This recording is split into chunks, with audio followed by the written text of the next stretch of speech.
জাল হয়ে গেছে, বাকি জল খাচ্ছি আমরা। কুনেনপল্লি নামযোগ্য আইছি, খিচুড়ি খাতি আইছি, ঝাল করে না গলা বুক জ্বলে যাচ্ছে আর খাতি পারলাম না গাইস। এই যে দেখো আমি জল নিয়ে বইছি, এই যে আমার কাকা খাচ্ছে দেখো, ঝাল লাগছে গলা বুক বলছে। আরেকজন দেখো ঝালের তেলে কি করতেছে, হাই হাই করতে পারতেছে না গাইস। সবাই ধরে ঝাল লাগছে না, এই দেখো সবাই করছে ঝাল লাগছে।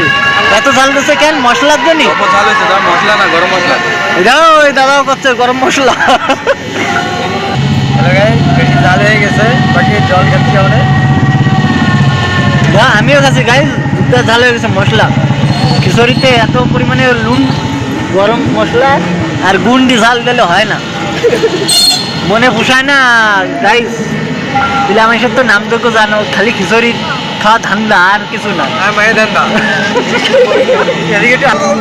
আর মায়ের ধান্দা বেশি করে। খিচুড়ি খাওয়া তো দূরের কথা, মায়ের ধান্দা বেশি। আমি বললাম পোস্ট করে নেবো।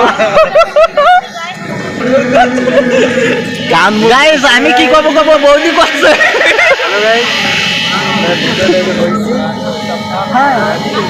গাইস আজকে সব দুটো আসছে। ঝাল কেরম হয়েছে? গরম গরম গরম না, গরম মশলা। আরে বছরের বেলা গরম মশলা কেটে হচ্ছে, গরম মশলা এরকম পরিমাণে দিয়েছে যে যে গুটকা খাক আর না খাক তাও তার লাগবে।